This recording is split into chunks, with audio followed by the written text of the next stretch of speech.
Hello guys, welcome to घोंसली story time. बचपन में मुझे अंधेरे और भूतिया फिल्मों से डर लगता था।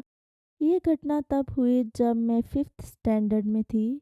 मेरे माता पिता एक अच्छा कपल हैं, उनके बीच छोटे मोटे झगड़े होते रहते हैं, लेकिन वो एक बहुत अच्छा प्यार करने वाला और देखभाल करने वाला कपल हैं। हम 7 मेंबर्स का परिवार थे। दादा दादी, नानी, पिताजी की बहन, माँ, पिताजी और मैं। हमारे साथ मेरे चचा भी थे जो उस समय छुट्टी मनाने आए थे। ये अमावस्या के दिन से शुरू हुआ जब मेरी माँ रात में चिल्लाने लगी। ये हर रात दोहराया गया। पिताजी भूतों में कभी विश्वास नहीं करते थे, इसलिए उन्होंने कहा कि ये एक सपना या सिर्फ एक हेल्यूसिनेशन हो सकती है। इसलिए हमने मेरी माँ से पूछा और उन्होंने कहना शुरू कर दिया कि कोई हर रात उनकी गर्दन दबाने की कोशिश कर रहा है, और हम ये नहीं समझ पा रहे थे कि ये कौन था। हमारे पास एक बहुत बड़ा बेडरूम था जिसमें मेरे चचा, दादी और मैं सोती थी। ये इतना बड़ा था कि मेरी माँ और पिताजी भी कभी कभी इस रूम में सोते थे। हम ये नहीं समझ पा रहे थे कि ये कौन था और क्या चाहता था। जब लाइट्स ऑन होती थी तो सब कुछ नॉर्मल हो जाता था, तो ये फिर से 2-3 दिनों तक जारी रहा। जब हम सभी को यकीन हो गया कि मेरी माँ पर किसी बुरी आत्मा का साया है, इसलिए मेरे चाचा ने हनुमान का एक पेंडेंट खरीदा और मेरी माँ से पूछा। मेरी माँ ने इसे पहन लिया।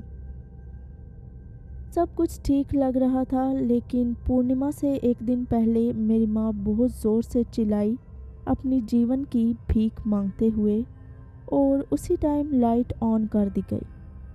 हमेशा की तरह आसपास कुछ भी हॉरिबल नहीं मिला। मेरी माँ पूरी रात रोती रही क्योंकि वो बहुत ज़्यादा डरी हुई थी।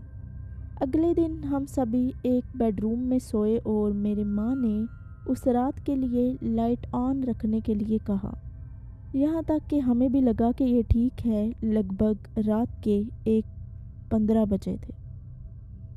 मेरी माँ ने फिर से चिल्लाना शुरू कर दिया। हम सभी जाग गए और हम ये देखकर चौंक गए कि क्या हुआ। और जब भी मैं उस इंसिडेंट को याद करती हूँ तो मेरे रोंगटे खड़े हो जाते हैं। मेरे फादर मेरी माँ की गर्दन दबा रहे थे। अचानक जब उन्होंने देखा कि हम सभी उनकी ओर देख रहे हैं और मेरी माँ को बचाने के लिए उन पर झपटने वाले हैं, तो वो तुरंत पीछे हट गए और कहने लगे कि मेरी माँ की गर्दन पर कुछ भयानक है, लेकिन वो रंगे हाथों पकड़े गए थे। मेरे चाचा ने कन्फर्म किया कि माय फादर वाज पोजेस्ड, और चाचा ने उनसे पूछना शुरू किया, आप कौन हैं, आप कहाँ से आए हैं, और उसने मेरे पिता को क्यों चुना। मैं अपनी दादी की गर्दन से झांक रही थी, कांप रही थी, और मुझे बहुत पसीना आ रहा था, हालांकि ये मिड सर्दियों का मौसम था। मेरे फादर ने किसी भी सवाल का जवाब नहीं दिया। वो कहते रहे, तुम सब मुझे इतनी अजीब तरीके से क्यों देख रहे हो। उन्होंने अपना नाम बताया, इससे हमें थोड़ा रिलीफ मिला। उन्होंने हमेशा की तरह हम सभी को डांटना शुरू कर दिया। कहा कि हम सभी अपने ब्लाइंड बिलीव्स के कारण पागल हो गए हैं। उन्होंने कंटिन्यूसली उन्हें सोने देने के लिए कहा और वो कहते रहे कुछ भी सुपर नेचुरल नहीं हुआ है। उन्होंने बात ख़त्म की ये कहते हुए, सब अपने बिस्तर पर वापस जाओ, अपनी फर्म गुस्से से भरी आवाज़ में। हालांकि हम सभी पजल थे कि मेरे फादर ने मेरी माँ की गर्दन क्यों दबाने की कोशिश की। आखिरकार हम इस नतीजे पर पहुंच गए कि मेरे फादर पोजेस्ड नहीं थे, क्योंकि हम सभी उन्हीं को नॉर्मल तरीके से बिहेव करते हुए देख सकते हैं।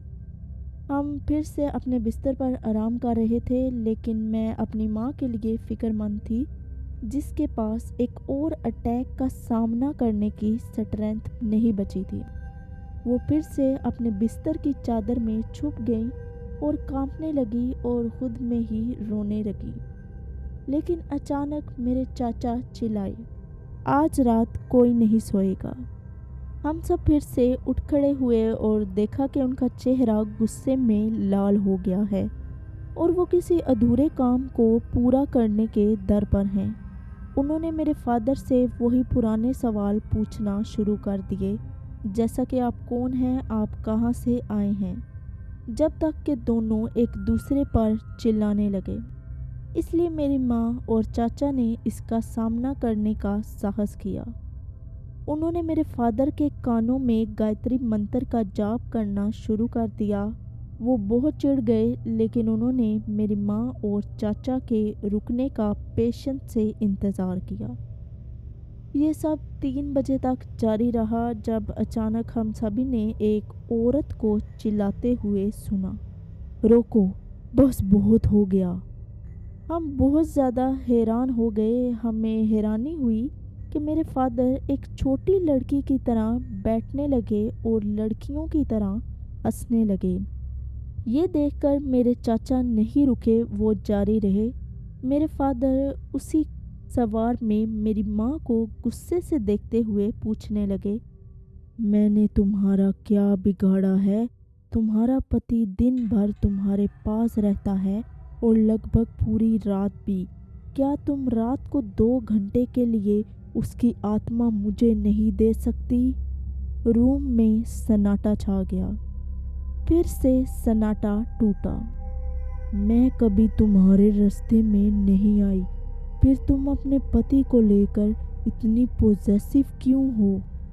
मेरी माँ के पास कोई शब्द नहीं थे।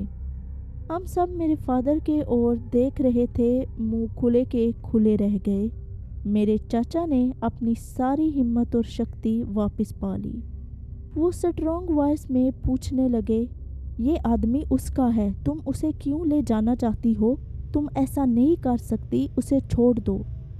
पिताजी ने छत की ओर देखते हुए फिर से महिला की आवाज़ में जवाब दिया, क्यों? उसे जाने के लिए कहो। मुझे बस एक ही बात कहनी है, मुझे उससे कोई परेशानी नहीं है, सिवाय उसकी पूजा के, जो वो हर रात और दिन सब के लिए और ख़ास तौर पर अपने पति के लिए करती है, जिसके कारण कोई शक्ति मुझे इस आदमी की आत्मा को ले जाने से रोक रही है। बस यही कारण है कि मैं हर रात उसे मारने की कोशिश करती हूँ। और फिर वो चिल्लाती रही, मैं इस आदमी को नहीं छोड़ूंगी, मुझे ये चाहिए। मेरे चाचा बहुत गुस्सा हो गए और हनुमान चालीसा और सभी ईश्वरीय मंत्रों के पाठ करने लगे जो उन्हें पता थे। मेरे फादर ने लड़कियों की आवाज़ में रोना और कराहना शुरू कर दिया और अपने सर को हाथों से पीटना शुरू कर दिया, जैसा कि आमतौर पर महिलाएं करती हैं। लगभग 5 बजे मेरे पिताजी अचानक बिस्तर पर गिर पड़े और बेहोश हो गए। अगले दिन सुबह हम उन्हें एक मुस्लिम बाबा के पास ले गए, जिन्होंने इस राक्षस से छुटकारा पाने के लिए एक तावीज़ बांधा था। उन्होंने कहा कि ये एक रक्ता पिशाची थी और उसे सही समय पर लाया गया था, क्योंकि इसे पूर्णिमा के दिन ही खोजा गया था। उन्होंने कहा कि अगर हम उन्हें एक दिन देर से लाते तो वो पूरी तरह से पोजेस्ड हो जाते।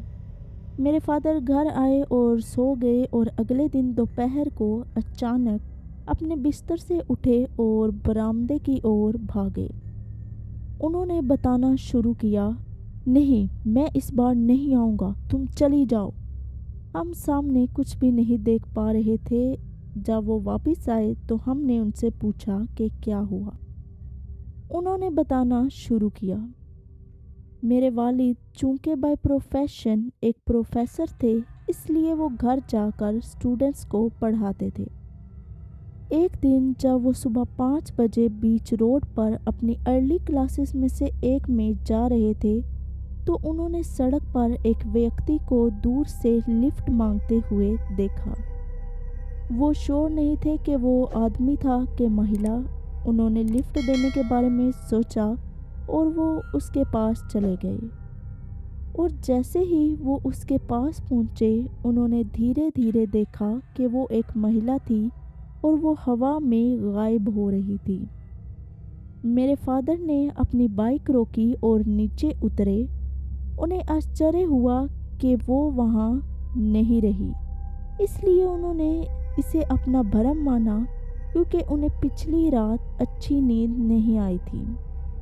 उसके बाद वो घर लौट आए। उस दिन से उन्हें सपने आने लगे कि उन्हें वही महिला कब्रिस्तान, नालियों, कुछ बदसूरत सीवरेज प्लेसेस से ले जा रही है, जो बिल्कुल अंधेरे थे, और वो उन्हें उन मुर्दों का खून पीने के लिए कहती थी, क्योंकि वो भी ऐसा ही करती थी। फादर ने कभी इसे सच नहीं माना, क्योंकि उन्हें हमेशा लगता था कि ये एक भ्रम या सपना है। लेकिन आज उन्होंने कहा कि वो महिला आई थी और उसे बुला रही थी, लेकिन जब उन्होंने मना किया तो वो चली गई। हमने उनसे पूछा कि वो कैसी दिखती थी। मेरे फादर ने बताया कि उन्होंने उसका चेहरा कभी नहीं देखा, क्योंकि वो हमेशा घुटनों तक बालों से ढका रहता था और वो काली साड़ी और काली चूड़ियाँ पहनती थी। हालांकि अगर लॉजिकली सोचा जाए तो मेरे फादर और मेरी माँ ने इस घटना के बाद या इस घटना से पहले कभी भी एक दूसरे को मारने की हद तक झगड़ा नहीं किया। लेकिन मेरे पिताजी ने उस रात ऐसा किया और मेरी माँ को मारने की कोशिश की। सो इस सब से ये नतीजा निकलता है कि super natural negative power exist करती हैं, और it also prove the power of God.